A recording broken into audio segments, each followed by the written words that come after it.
Good morning and welcome to the French Canadian Heritage Society monthly meeting.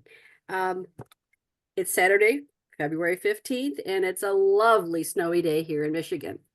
So I hope you're enjoying the weather from a windows view, or if you're lucky enough, as John, and have sunshine by your state.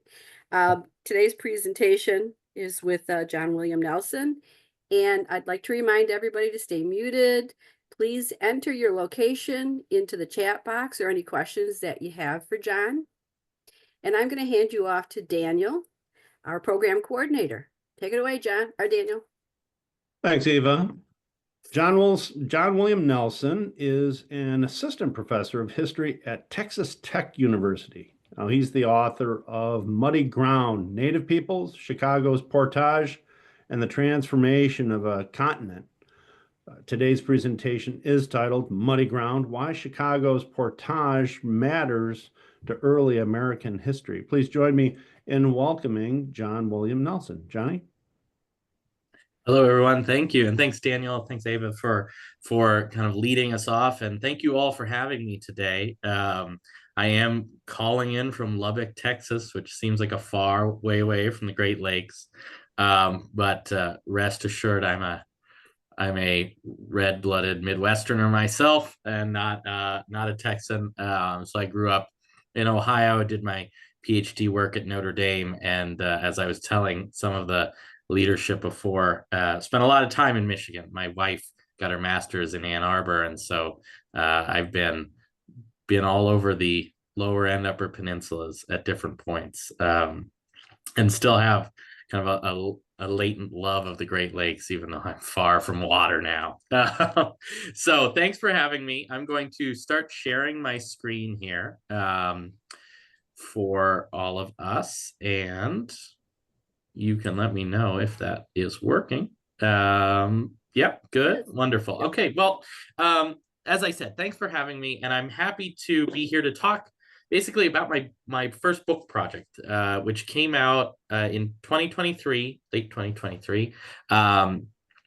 It's called Muddy Ground. It's very much focused on Chicago's Portage, but with a wider kind of lens looking at the importance of Great Lakes waterways, indigenous canoe networks, and how French-speaking people, both during the imperial period and then afterwards, utilized and embraced this kind of indigenous mode of transportation and mobility from really first contact through the early 19th century. So today I'm going to be talking a little bit about that book, a little bit about kind of the significance of understanding portage networks and places like Chicago in early American history, and then why it matters to us, right? I probably am preaching to the choir here when I say that, portage networks and French indigenous connections and the Great Lakes matter to early American history. You all probably know that, but I'll kind of highlight Chicago's story as one way that it helps us understand broader American history as well.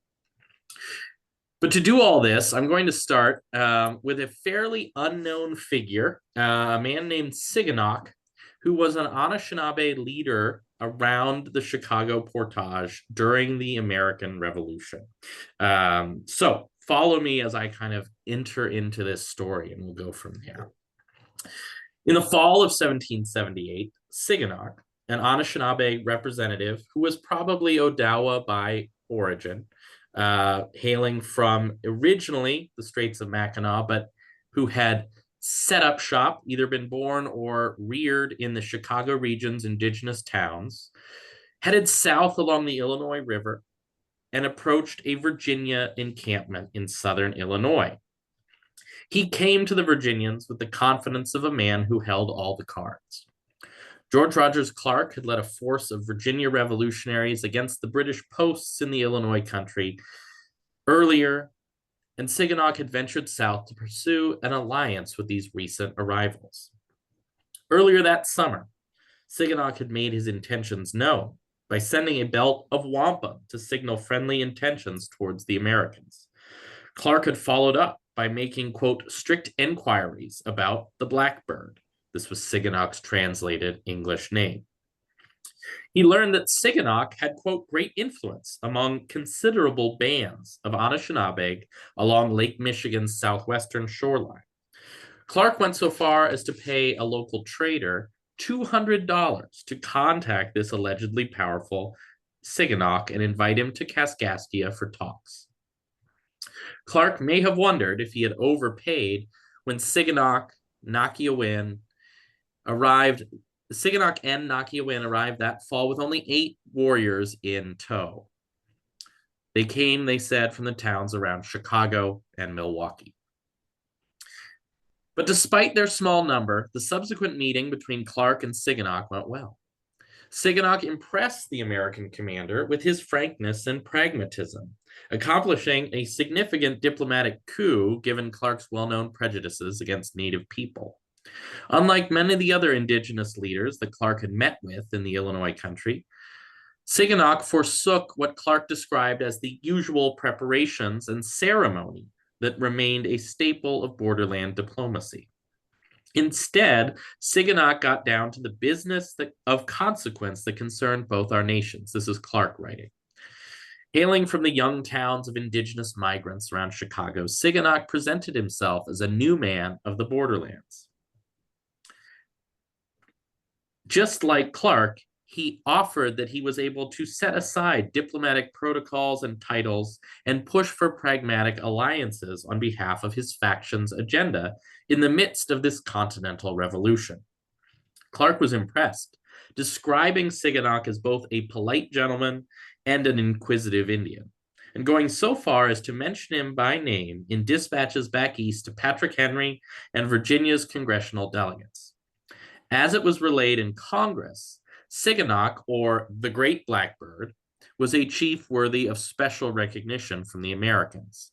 And to secure such a potent ally, Clark gave Siganak gifts valued at 20 or 30 pounds for himself and his family, several pack horses of goods for his people, and a promise of future correspondence. Siganak returned home to Chicago, successful on all counts. But it was more than Siganak's demeanor that won Clark over. Siganak knew the power of his home geography, and he impressed its strategic significance on Clark and the Americans, just as he had done to Spanish officials in St. Louis in previous meetings. Siganak understood that his people, though on the very edges of Anishinaabe homeland, sat at one of the most crucial sites in the continent's interior. As Siganak explained to anyone who would listen, throughout the Revolutionary era, friendly relations with his people at Chicago could secure access to Chicago's valuable Portage, which was an overland connection point between the Mississippi River drainage and the Great Lakes St. Lawrence watershed. Over just a few miles of low-lying ground, the Chicago Anishinaabe controlled the shortest overland path connecting the major canoe routes and waterways of the continent. Just as Chicago Anishinaabe could open this route to allies and friends, they could harness it as a threateningly exposed flank or blockade it to enemies. As Siganak offered an alliance with Clark and Clark took it, both men understood that this diplomatic calculation was as much about the geography as anything else.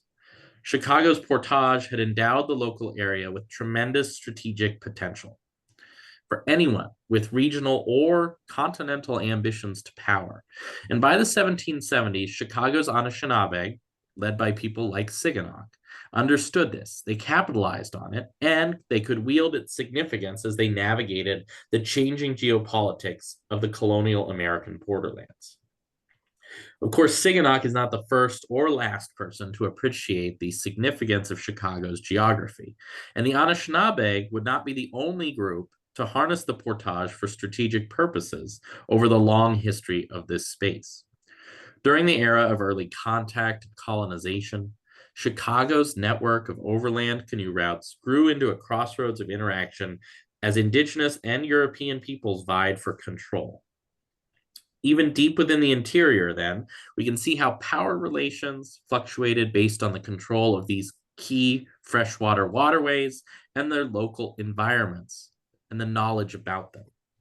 Pushing beyond political and kind of cultural explanations for indigenous European relations, my book, Muddy Ground, then argues that the history of Chicago's portages offer a new way of understanding the important roles freshwater geography played in indigenous colonial relations.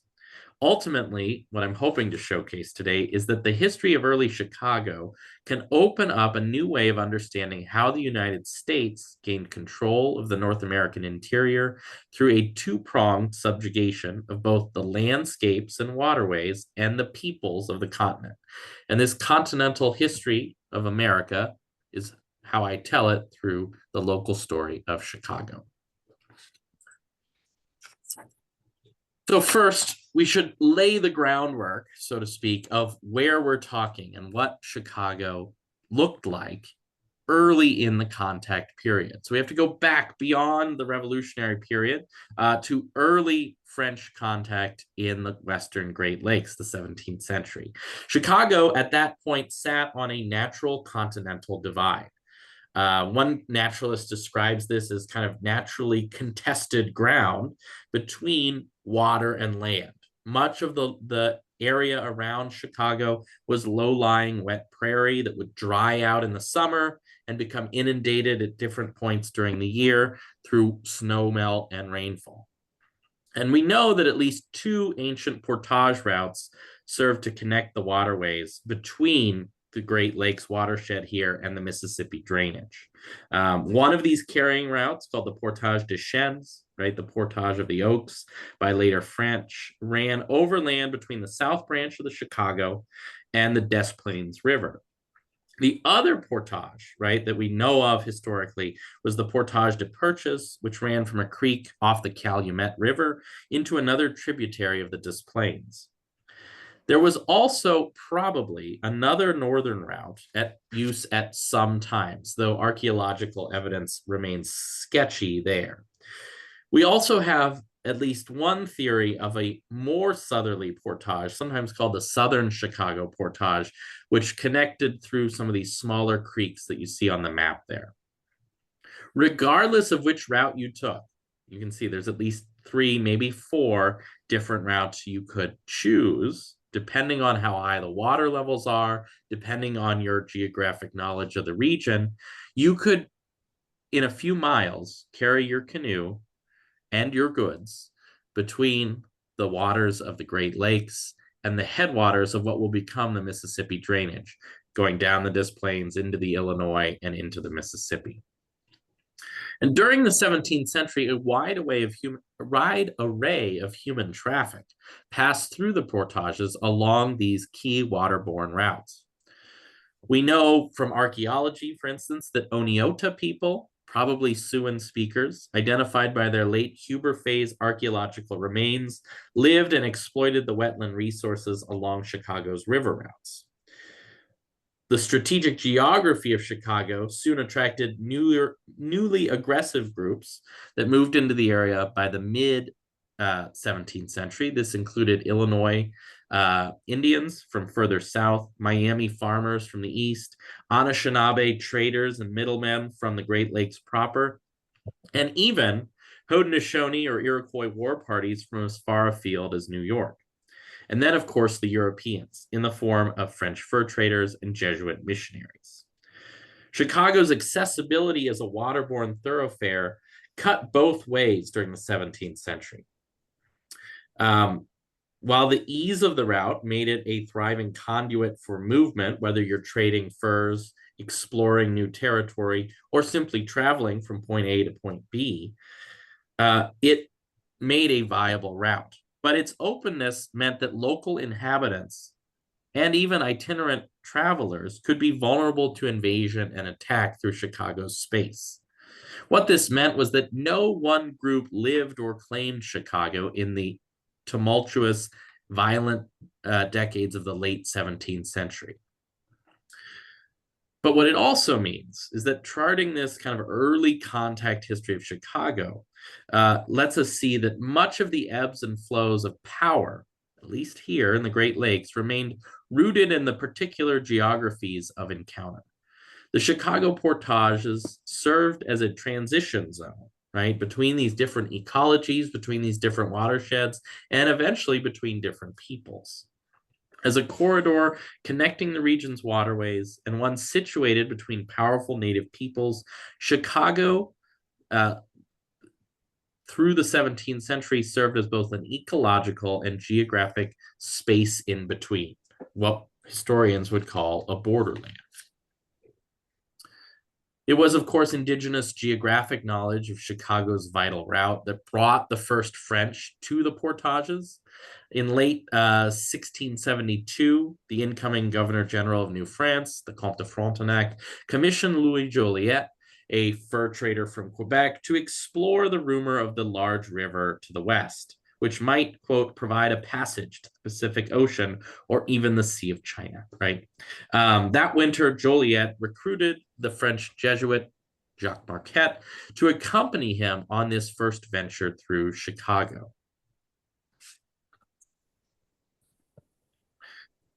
You probably are familiar with this story, right? But during the winter, before they ever set off on their exploration of the Mississippi River, Marquette described how they, quote, obtained all the information they could from native people that had traveled the unknown regions to the west. With this information, the French even traced out from their report a map of the whole of that new country. I'm quoting from Marquette here.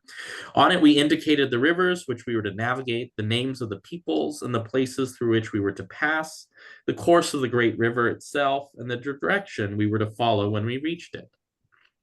Sketching maps from the descriptions provided by local Odawas and other native visitors, Joliet and Marquette constructed a geographic picture of the lands that lay before them, and more importantly, the water routes.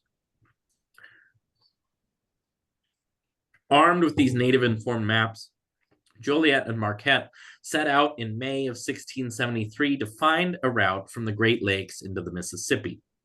They went with 5 other voyageurs in 2 birch bark canoes, making their way down, up the Fox River, portaging across to the Wisconsin, down the Wisconsin into the Mississippi, as far south as modern-day Arkansas, before turning back north for fear of running into the Spanish.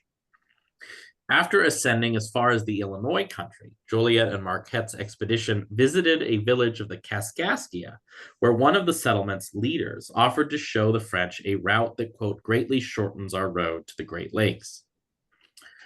This Kaskaskia headman and several of his people guided the French party up the Illinois River in September of 1673 into the tributary that the French would later call the Des Plaines, and from the Des Plaines, Marquette recalled how, quote, there is only one portage of merely half a league into the waters of the Chicago River, only a few miles if you're keeping track of distances. Here, Joliet, Marquette, and the 5 voyageurs carried their canoes with but little effort, as Marquette reports, back to the Great Lakes watershed.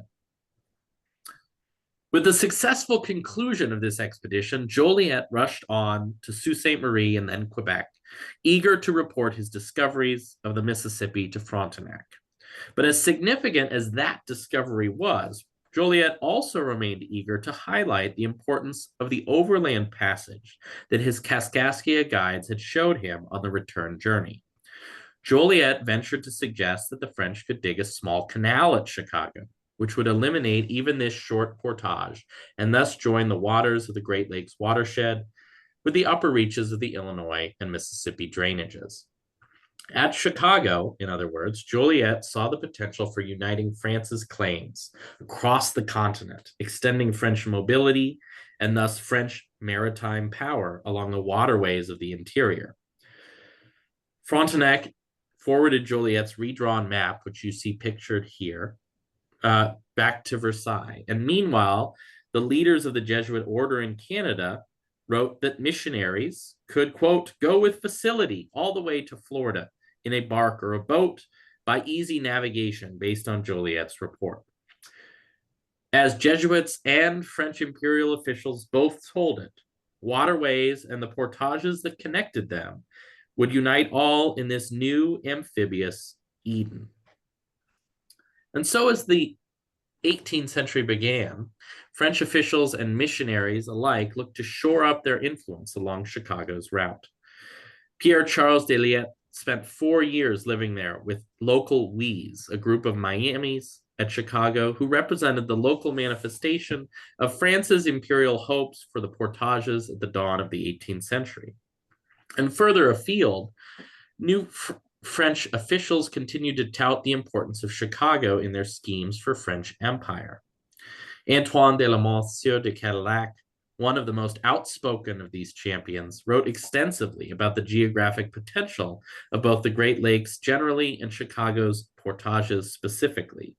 And he offered a reimagining of visions first expressed by Joliet and later by LaSalle in earlier decades.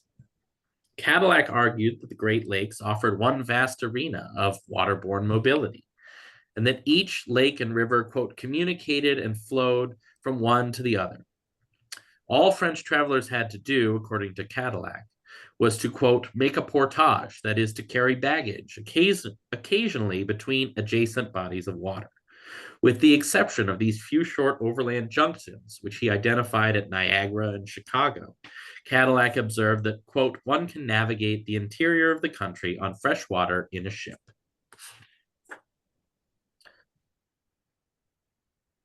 Such an arena of waterborne movement, reaching well into the interior, offered the potential for the French to expand their successful maritime empire deep within the American continent. And people like Cadillac believed that Chicago loomed large in such visions. He explicitly associates Chicago's importance with its geographic position. Along the Continental Divide at Chicago, de Liette had set up a one-man post at Chicago, which offered this possibility to navigate what Cadillac claimed to be 2,300 leagues of the backcountry. Chicago, as a portage then, remained a key to French power in the interior and allowed French officials like Cadillac, de Liette, and others to imagine an empire in the interior, even as they struggled to make it a reality. European map makers were happy to latch on to this imperial optimism. They projected an imagined imperial geography onto spaces like Chicago. This map is a great example of this. Around the turn of the 18th century, a Fort Chicago appears on many European maps along the southwestern shoreline of Lake Michigan. Franklin's first included the map of Fort Chicago at the Portages in this 1688 map you see here. And while he likely based this map's fort on scant references to LaSalle's trading outpost there, Franklin was happy to embellish these reports to show a fully fledged military fortress at Chicago. And Franklin's invented fort projected French power at the crucial portages and fit within this wider message and style of his map. Along with the fictionalized Fort Chicago, he also included images of tall-masted ships upon Lake Michigan's waters. While no such ships sailed the Great Lakes after the sinking of the Griffin, Franklin's map made a clear statement about the projection of French maritime power in the North American interior. While never realized, the fictional Fort Chicago and these impressive sailing vessels demonstrated French designs for the key site as a junction of empire. As Cadillac penned his treatises and European cartographers drew their maps, both highlighted the Great Lakes as this burgeoning maritime arena for French empire. At the time, such predictions seemed well on their way to fruition. There was a short-lived mission set up at Chicago. De Liette served as the official representative of Imperial France at Chicago. And so Chicago seemed ripe for success.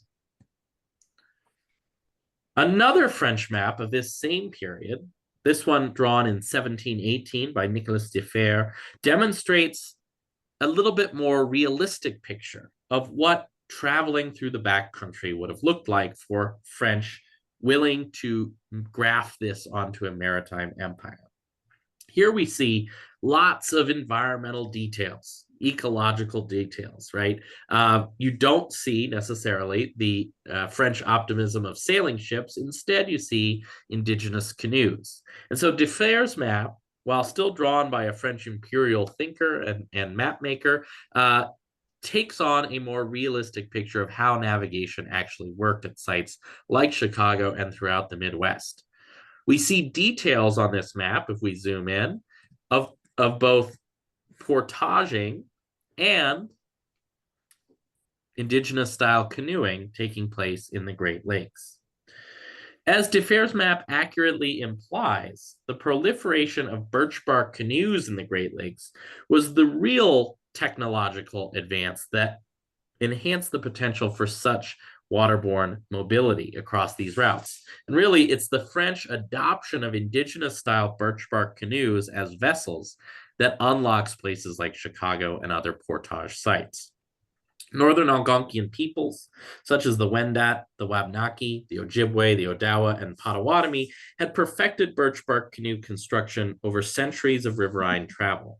And these lightweight vessels, which could easily carry people and goods and then be carried between waterways, were still sturdy enough to navigate the coastlines of the Great Lakes, along with the shallower waters of the region's rivers. These were, as one French Jesuit put it, a technological marvel of Native American craftsmanship. And they opened up the continent.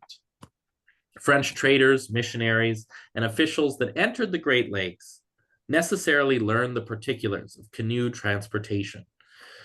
And native-built canoes remain the standard of getting around throughout the French period in the Western Great Lakes. Europeans' disinclination to abandon indigenous methods of travel on the Great Lakes came about from pragmatic realizations that this movement worked through a balance of environmental factors and native ingenuity. The French willingly embraced this system of mobility as the most functional and affordable option for traveling and transporting goods through the lakes, though they did grumble about how much Odawas and Mackinac overcharged them for these canoes. In so doing, they followed the lead of indigenous mariners who had navigated the waterways of the continent in a similar fashion for centuries. Chicago's portages served as a key link in this wider network of makeshift maritime travel. This all sounds great for French Empire until reality sets in the early 1700s. Despite these optimistic hopes by French mapmakers, Jesuit missionaries, and imperial officials at the beginning of the 18th century, the reality is that Chicago's portages never became a site of imperial power that French officials had predicted. Even with the promising connective geography and the maritime mobility of a waterborne interior, the French struggled to harness the potential of Chicago's portages. This came about most notably in French failures and renewed warfare in the form of the Fox Wars, which began in 1712. Violent attacks on Meskwakis, who sometimes are called Fox Indians, right? The French call them the Renards, weakened French control over the Western portage routes in general and Chicago specifically, right? French authority, in other words, failed to penetrate this elusive space throughout the decades of intermittent warfare between the Meskwakis, the French, and the French allies. Throughout these decades of uncertainty, Chicago's local geography continued to play a critical role in this history, but only as a route for war and war parties.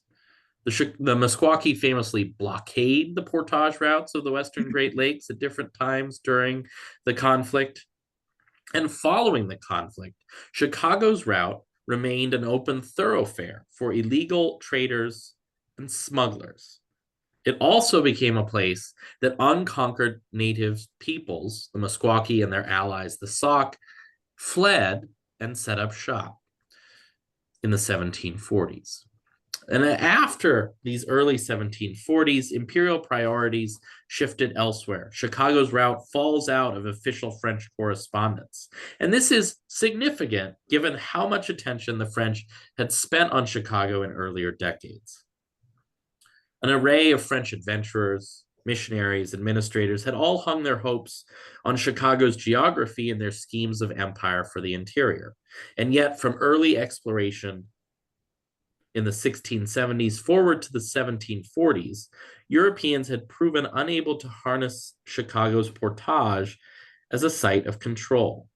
We could call this a site of failed European colonization. And Chicago's route yielded to the activities of clandestine traders, coureurs de bois, and defiant Meskwakis. And new opportunities would arise along Lake Michigan's southwestern shoreline for those who could prove more capable and better equipped to stake their fortune on the Portage's muddy ground. In the coming decades, Potawatomis, Odawas, and Ojibways, members of a wider Anishinaabe or Three Fires, would begin to move into Chicago's promising and largely abandoned geography. From the late 1740s forward, they would begin to work to consolidate their powerful new position along Lake Michigan's southwestern shoreline. A variety of factors, of course, drew them here, including kinship ties to local Sauk, Meskwaki, and Maskoutens, along with the diversity and abundance of wildlife in the area, and of course, its strategic geography. Anishinaabe people had thrived elsewhere along the water routes of the Great Lakes for centuries, and they came well prepared to prosper in the local waterscape of Chicago's crossroads.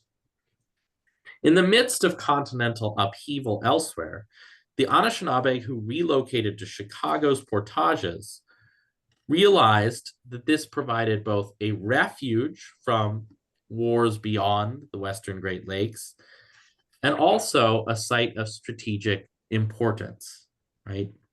Equipped with the environmental knowledge necessary to thrive in Chicago's transitional ecosystem and endowed with the expertise of waterborne transport, as what the French called a canoe people, these southwestern Anishinaabe carved out a sovereign space at Chicago in the years to come. Along Chicago's portages, southwestern Anishinaabe found a geography where they could hold out and reaffirm their autonomy away from European colonial centers.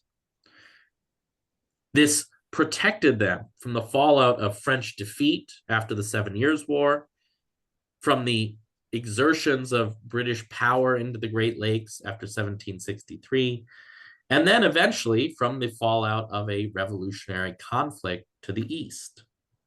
In all of these conflicts, the Chicago Anishinaabe were able to use their strategic geography to negotiate good deals with Europeans while also holding European control at arm's length, as we saw in the case of Siganok.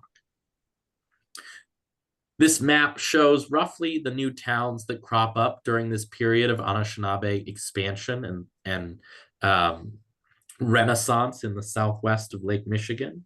And a trader's travelogue from 1790 underscores how Chicago's Anishinaabe had cemented this dominant presence along the route during the latter part of the 18th century.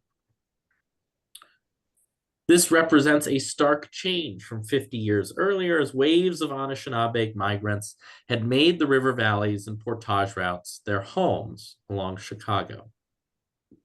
When Hugh Hayward's fur trade brigade of 2 canoes traveled from Detroit to Chicago in 1790 and then down the Illinois River to Cahokia, he noted this omnipresence of Odawas, Potawatomis, and other Anishinaabe along his route.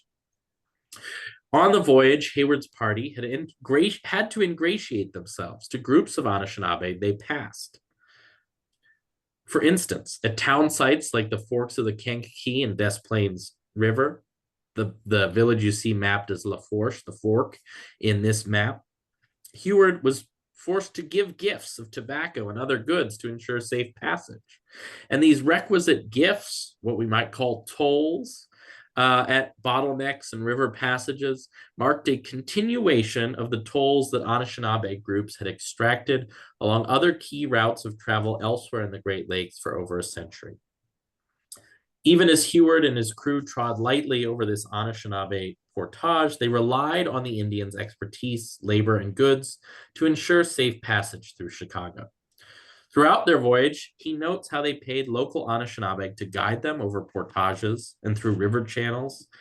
And at Chicago, in carrying their boats and supplies across the Portage pathway, Heward employed 5 local Anishinaabe porters, which he paid in gunpowder. All these interactions, whether we talk about gifts and tolls, porter services, or guiding, meant that Chicago area Anishinaabe benefited from this trade route through their land as much or more than Heward and other European traders. The Southwestern Anishinaabe power at Chicago remains simply the newest iteration in this age-old indigenous geographic logic that sought to control and exploit movement along these portage routes.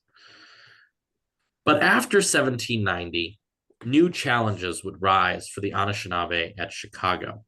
And this should be a somewhat familiar story, because from 1790 onward, Chicago's crossroads became a flashpoint of escalating conflict as 2 disparate visions of the local space and wider frontier collided along the Continental Divide. American officials in the newly independent United States began claiming this space as their own. As early as 1794, Anthony Wayne advocated for an annexation of Chicago's Portage route, and by 1803, a detachment of U.S. Army soldiers were deployed to construct Fort Dearborn at the site, near the mouth of the Chicago River.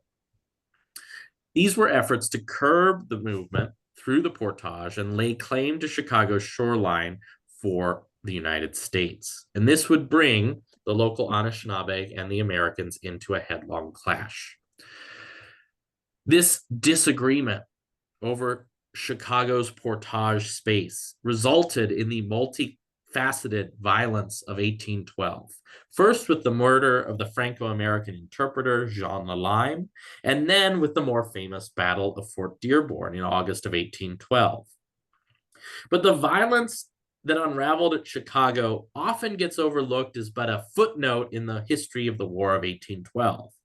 I would actually argue that this is a separate conflict, one rooted in a disparate disagreement between the local Anishinaabe and Francophone traders on one side and the Americans on the other, who saw Chicago's Portage in different ways and offered different geographic visions of occupancy for this space. On one side of the screen, you'll see, right, a much more indigenous vision of this as a waterborne space of fluidity and movement.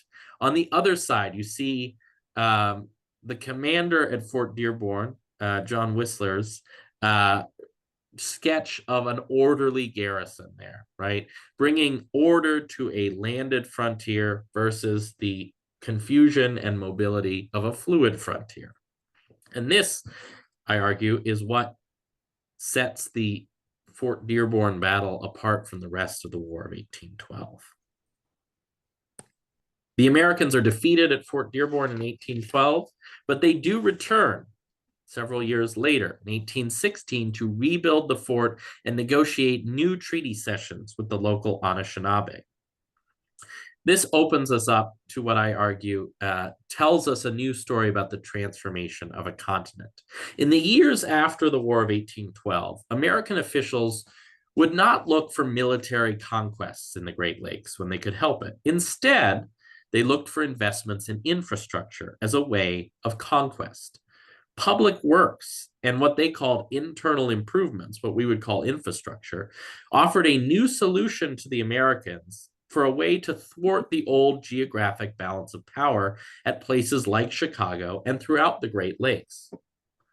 It was the investment of infrastructure then, in the 18 teens and 20s and 30s, that brought about a reshaping of Chicago and the Great Lakes into an American place. It also, of course, brought about the conquest and dispossession of so many of the Great Lakes indigenous people.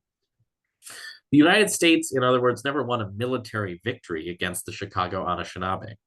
The period following the bloodshed of the War of 1812 saw no outright conflict.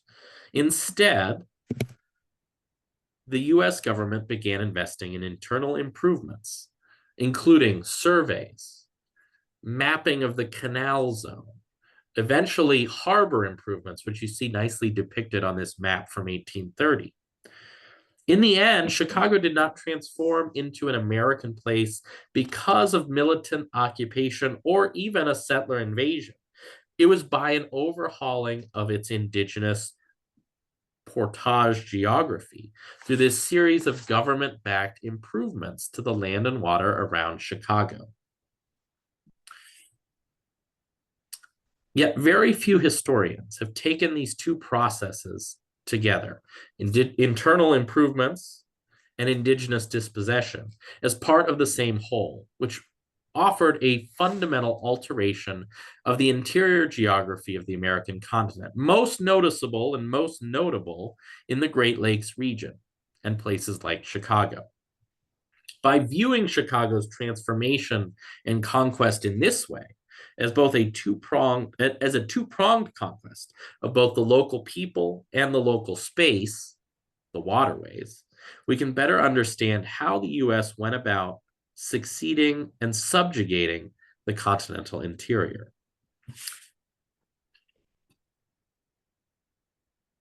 All of these so-called improvements from the 18 teens, 20s, and 30s served US interests while stripping the southwestern Anishinaabe of their power, which since the 1740s had of course relied on the movement through Chicago's amphibious portage geography. The transformation of Chicago's local environs significantly reshaped the balance of power for the area's Indians, tipping the scales in favor of incoming government officials and eventually Eastern land speculators, businessmen, and migrants. By overhauling the local geography, in turn, the regional pattern of movement, American officials then brought a more legible, winnable topography to Chicago, one that they could understand and control better than the older indigenous portage. What this means to us then, right, is that the history of contact in North America should remain both a story of specific sites of geography in which human interaction took place, and also the ensuing conquest of those spaces and peoples during the rise of the United States. This is how I understand Chicago, as the transition from an indigenous geography of portage travel to a US conquered space of stability and landed interests. And this is how we might begin to understand the transition across the Great Lakes from an indigenous geography to a more familiar American space. That's where I'll end today, though I'm happy to take questions on more details. I realize I covered, more than a century of history in just under 45 minutes. The book does the same, although it's much more detail, and I'd encourage you to check it out. You will see the cover there. You'll also be able to scan that if you are technologically savvy. But if you Google Muddy Ground, Native Peoples, Chicago's Portage, and the Transformation of a Continent, I'm sure you can find it on Amazon or on the press's website or anywhere else you like to get books. If you don't want to buy it, I'd encourage you to push your local library to do it. Right? They will always, I've found librarians are always willing to get a new book in stock if you recommend it. So that's my little spiel there, but I'm happy to take questions and talk through things that I shared with you today, or other questions that may have come up during the course of my conversation.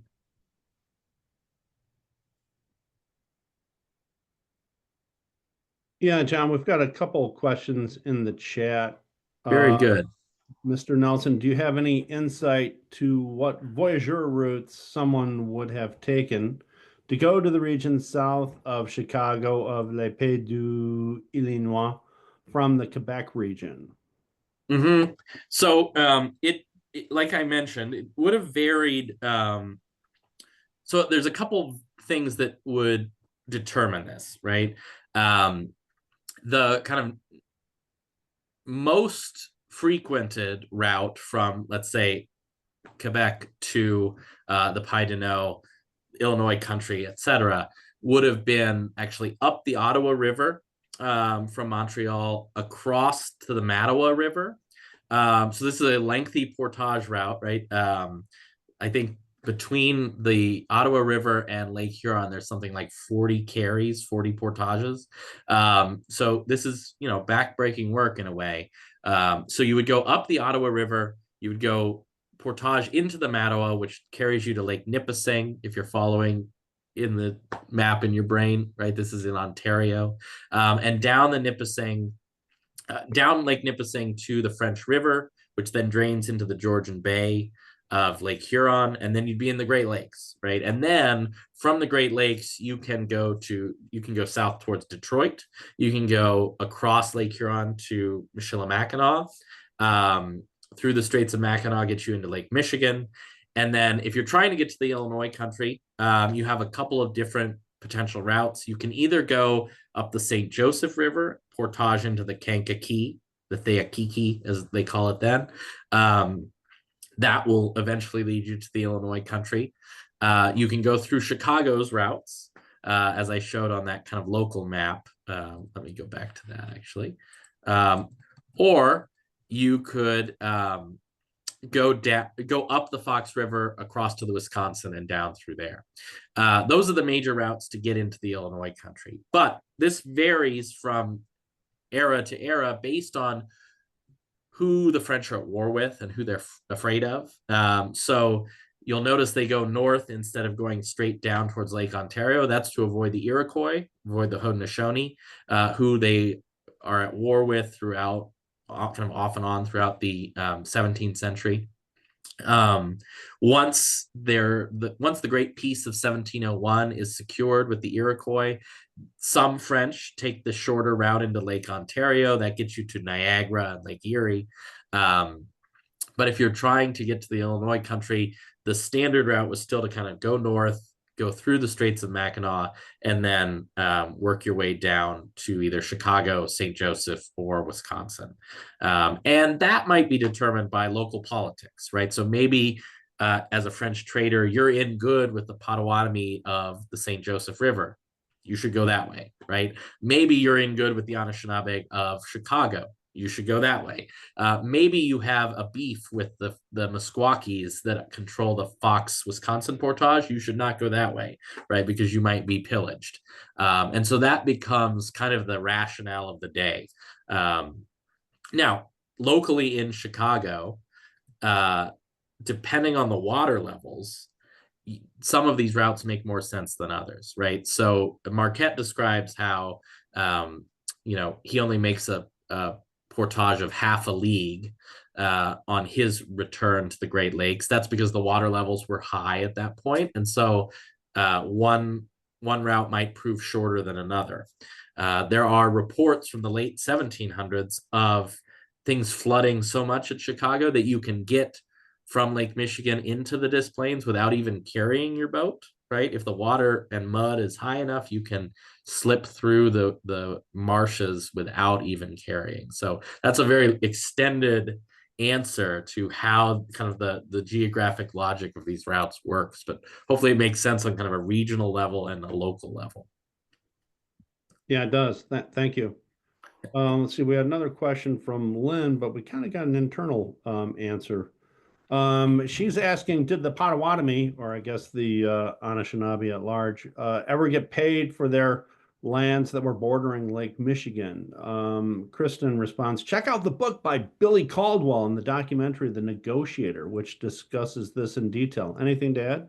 Yeah, it's a really interesting court case that happens it starts in the late 1800s and it kind of gets regurgitated a few times through the 20th century. It's later than my history, and so the details are a little fuzzy to me. But essentially, what the Pokagon Band of Potawatomi claim is that the reclaimed water front at Chicago, which was partly was part of Lake Michigan during the original treaty sessions in the 1830s, is unceded territory, belongs to the Potawatomi because it wasn't land when the treaty deal happened, right? And so this is an ongoing court case. It's kind of first proposed by Simon Pokagon, who is this colorful leader of the Pocahontas band of Potawatomi. There's a couple of different court cases that play out. I don't think they ever get compensated for the reclaimed land, because essentially the argument is, well, that's landfill that has been kind of extended out into Lake Michigan. But it is an ongoing kind of contention. But I would encourage, John Lowe's book called Imprints talks about this. And then I think I saw a recommendation in the chat about it as well. Cool. Hey, John, I wanted to thank you again. Also wanted to point out to you that we had an impressive list of attendees today, at least those identifying themselves in the chat. We've got people from the state of Washington, Iowa, Great. Minnesota, Wisconsin, Illinois, Florida, North Carolina, Pennsylvania, Ohio, and Wonderful. Provinces of British Columbia and Ontario. Wonderful. Speaking of Lake Nipissing, we have a member on the chat from North Bay, Ontario. Oh, very nice. Probably a descendant of voyageurs, no doubt. Yeah, my family, we go up in the summers to the Pickerel River, so I know that area well. Yeah. Did I see maybe a hand or two up in the images? We Michael have a Nassany? few more messages here in the Okay. chat. Okay. Get to them. Are you talking about the landfill after the fire known as Streeterville? Yeah, some of it is that, right? But some of it is also from the initial dredgings of the river, right? So they rechannel the river too, which you can see from in this map here, right? This is the old mouth down to the south of where the piers get put in. So some of that landfill is literally them dredging and reshaping the Chicago River as well. Michael Nassany, I think, has a question. I saw his hand up. Yeah, thank you. Thank you, John. Can you hear me? Yes, I can. Yep. Great. So thanks for that comprehensive overview. I've been working on the other side of Lake Michigan in Southwest Michigan for the last 25 years or so, just digging holes and trying to figure out the history through that angle. I don't know as much about what's going on in the Chicago area. Just briefly, so you've got that early activity, the Marquette and Joliet stuff, and then there was like that big gap in my understanding, not a whole lot going on there until practically DeSable, in 1802 or something like that. So you helped to clarify that for me a little bit by pointing out the Fox Wars as being obviously a contentious issue that would have challenged the French maybe from controlling that area as best as they would have, they may have liked to. So if you consider that, so to speak, like kind of a push element, then I'm wondering if to some extent you couldn't consider also like a pull element with the activity that is happening at the Portage on the St. Joseph and the Kankakee at Fort St. Joseph. So, with the establishment there of the mission and then in the fort in 1691, and certainly by the 1730s and 40s, the volume of furs alone would speak to the significance of that place. And it seems to me that maybe once there's some inertia, so to speak, happening there, that might have deflected a little attention from further west as well. Does that fit into the argument? It does, yeah. I'll say a few things that kind of connect with it. I think you're right. Right, St. Joseph is such kind of a gravitational hub by the 18th century that becomes the kind of above board route for the French. Right, they've got the fort, they've got the mission, they've got a working relationship with the St. Joseph Potawatomi that is one of the better, more stable alliances in the Great Lakes. There's a lot of this. I cite you about Catholic kind of syncretism taking place there. So that's part of it. The other thing that's interesting about Chicago, right? It's the only non-fortified route in the Western Great Lakes by the 1700s. So the French have posts, right, at Green Bay. They have posts at St. Joseph. They even have posts, along the Wabash and Weatnon comes to mind, right? But they don't have a fort at Chicago, partially because of the Fox Wars and their outcomes. And so it becomes the attractive route to smugglers, to unlicensed coureur de bois, right? And in the 1740s, the commandants at St. Joseph, the only reference to Chicago in French official correspondence in the 1740s are complaints from the commandants at St. Joseph talking about how, there's all these rogues over at Chicago giving the holdout Meskwakis guns and giving them brandy and giving them supplies that they don't want the Meskwakis to have in the 1740s. So there's kind of this, Chicago is the uncontrolled smugglers route, whereas St. Joseph is the kind of the imperial route, I think. And then to go along with that, when the Anishinaabe start to move into the Chicago area in the 1740s, it's a self-selecting group of Anishinaabe, I think, right? Now, we, of course, don't have written explanations from these people about why they're moving there, but they're coming from the St. Joseph River Valley, and they're coming from L'Arbre Croche further north, right? They're Odawas from up towards Mackinac. And they're the ones that want to get away from the French. So and there's more kind of documentary evidence from Mackinac where some of the Odawas there threatened to leave the French alliance in the 1740s, and the French don't want them to leave. Because they're easier to kind of control and call on as allies up there. But some of them leave and they go to Chicago, right? Because they know this is the route the French don't control. And so I think throughout the 1750s, it's Anishinaabe that are kind of looking for a way to get kind of out from beyond the French sphere of influence. And that escalates once the British take over the Great Lakes, because you'll have the people that don't want to stop fighting at the end of Pontiac's War, they go to Chicago, right? So it becomes almost kind of this center of recalcitrance towards European incursion. And this is where like Thomas Gage and Sir William Johnson in the 1770s complain about the route through Chicago as the route of renegades, the route of, these holdouts, the route of the Indians that won't come to peace terms. And that's kind of the reputation of the Chicago route by the British era. And I think that starts even in the French era. I don't know if that helps explain it. Yeah. It does, John. What you're saying is the original Chicago gangsters were French and Native Americans. Yeah, it's Siganak. Yeah, exactly. There you go. Yeah. Great. Well, thanks, John. Hey, and if you're up in Michigan in July or August, get in touch and come by Fort St. Joseph. We'll show you around. Okay. We'll do. I appreciate that. Thank you. Thanks for jumping in there, Michael. Let's see here. We have some other.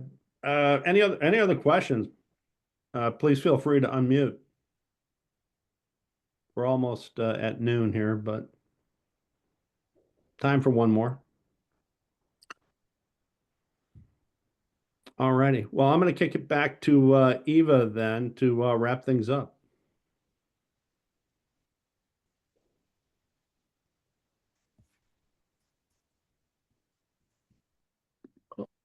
Muted, I think.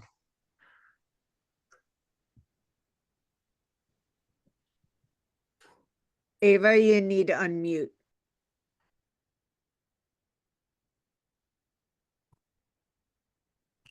Maybe. I'm not sure if she had to. Okay. Can you hear me now? Yes. Okay. Well, again, thank you so much for joining us, John. Your presentation was awesome.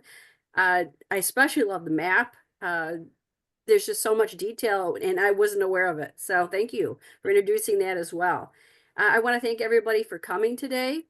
And if you enjoyed the presentation and you're on Facebook page, please make a comment. It helps so that people will be drawn to our meetings and give our presenters an opportunity to talk about all their hard work. Again, thank you so much. And if you're not a member, consider joining as well. I want everybody to enjoy this day, be safe, enjoy the snow if you're in it. If not, we'll see you again next month. Thank you again and take care. Thank you. Thank you all for having me. And Thank feel you. free to email me if questions come to mind. Will do. Thank you again.